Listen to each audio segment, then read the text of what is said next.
Dr. Summer, we're going to talk with Norma Reese, and she's talking about a program for people that are hearing impaired. And after that, we're going to talk with Andy Garcia, and Andy Garcia is talking about a film called Geostorm. Keep watching. Thank you guys, and I love you. Hit the button. So just explain what this machine is and what it does. Okay, well, let me turn on my computer. That way it'll actually explain a little bit more. But this is called a stenography machine. It's used by court reporters.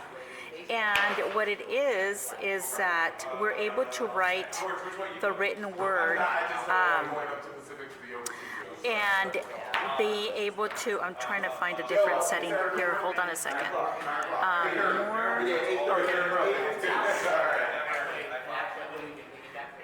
So I'm gonna change my setting display. No, wait, sorry, I wanted So to. basically, if the person is hearing impaired, Okay. So they if the- can order the service. Yes, so as a person is speaking, I am able to write what they are saying, and the person sitting next to me is able to read what is on the screen. Oh my So goodness. they have access to communication even though they can't hear. This is a service provided to students at Delta College and other universities. And we can provide it for public meetings and different settings because the people that request it don't use sign language. So this is actually going to be connected to my laptop, and they're able to see it in a bigger font. That's As awesome. I'm writing. So they would see it on their Yeah. computer. So this could be used anywhere in the country. So Yeah. if someone wanted to find this service, where would they go in their phone book or online to find this type of service? They can Google CART, which stands for Communication Access Real-Time Translation. Hi, my name's Norma. I'm a CART captioner, and captioning is provided during public meetings or anywhere where a hard of hearing person can have access to the spoken word. And I currently provide it at our community college, Delta College, and also for universities and public meetings. And for anyone who would like this service, you can actually Google CART, C-A-R-T, captioning services, and there are different agencies that provide it online. And so it could be provided remotely, or it can be provided in person, like I did today, a presentation. And so we're trying to reach the people that don't have access to hearing, but they're able to read what's being said, and they are not proficient in sign language. Thank you. You choose your projects carefully. What was it about Geostorm that appealed to you? I had met Dean years back, and when he approached me about playing the president in this film, I read the material, of course, and it was a genre really that I hadn't been much involved with in my career. You know, this sort of disaster genre, thriller, and I knew the other actors that was going to be involved. I have a friendship and admiration for my friend Ed Harris, who I would be working with in the film a lot, playing the Secretary of State to my president. So all that was, stuff that I look forward to. So I thought it was going to be a fun ride, and I was eager to be a part of it. It's a fictional, epic action thriller, I would say. How would you explain the story if someone asked you, Andy, what's Geostorm about? I would say, I would say that Geostorm is in it's a specific genre of a sort of a mystery thriller combined, ticking clock thriller combined with a disaster genre. And it deals with, in the near future, how they've developed through science this grid that controls the world weather. And it has prevented weather catastrophes for numbers of years. Has been very successful. but at some point in the story, there either is a glitch in the system or someone is manipulating the system and use it as an offensive weapon. And the world weather patterns and catastrophes start to change and start to come more frequently and are used as a weapon of mass destruction. And the story evolves that we have to send up, me being the president, has to send up one of the scientists and engineers who actually constructed this system to resolve the issues, find out what went wrong, and correct it. And that's the character played by Gerald Butler. I like the name they give that system, Dutch Boy. What's the significance of that name? Well, it has to do with the dikes in Holland. Dutch boy being, Dutch being, Dutch Holland, and the dike, the boy who put his finger in the dike to prevent the dike from bursting. And so it's a metaphor or play on words on that. You play none less than the U.S. President, Andrew Palmer. What kind of a man is he? Early on, when we first got together, Dean and I, the character was not written, was not a Hispanic president. And it was actually Dean who brought up the idea of why not making him Hispanic. His name was Andrew, forget the name we had before.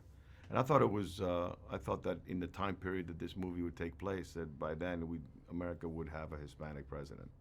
So I thought that was a good idea. And then we searched for a name. He said he wanted to find a name that could be interesting that was simple, but also interesting in a poster that could be used maybe in the movie, because it's during a re-election time period. In the story, he's being re-elected, and so I thought a bit about what name, and I thought about the first president of the Cuban Republic, which is the country I was born in. His name was Tomás Estrada Palma.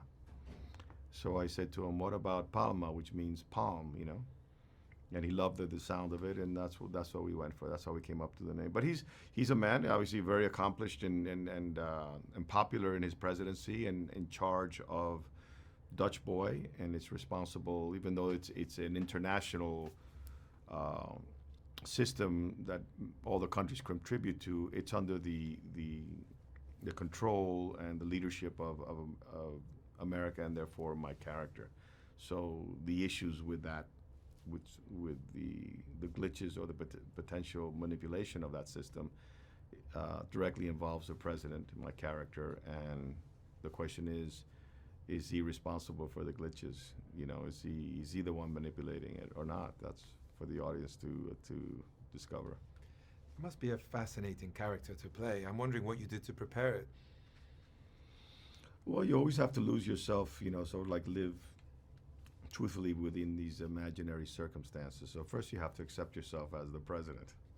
That's the first thing you have to, take responsibility with a character. Whenever you play a character, you have to accept yourself in that role, and then you begin to draw the parallels that are important for him, that you might share, or how you can make such sort of that internal connection with the character the person you're playing, and then you lose yourself, in the story, and you try to keep the experience of the story with the stakes as high as possible, and live through it in a spontaneous way. When things start to go wrong, he's a man of action, right? What does he do? Well, I wouldn't consider him an action hero. He's a man of intellect. Action in terms of decision making. So he has to make very specific decisions on how to solve this, and one of them is obviously organizing who he's going to send up there to investigate what's going on, and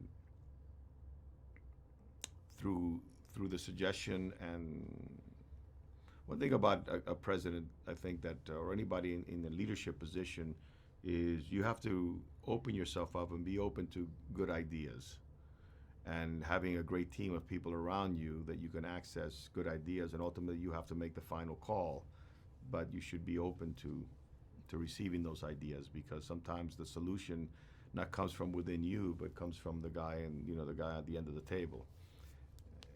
the leadership role of a president or anybody in corporate business or in a football team or anything lies in that final decision. Okay, we're going to go this way, or we're going to do this, we're going to punt, or we're going to pass, or we're going to run. What is the decision? Who's going to make the final call and take responsibility? And that would be my character's job and responsibility. And what he does is he sends up Gerald Butler, who's a guy who built that system, to go up there and decide, and investigate. And then he has. But that decision is, by the way, is aided by the character that is played by Jim Sturgis, who's Gerald Butler's brother in the film. And he's the one who kind of stimulates that idea to the president. That's why I mentioned the conceit of recognizing a good idea and acting upon it. I like that dynamic between the two brothers, and with you too. What can you say of these actors, of Gerald and of Jim?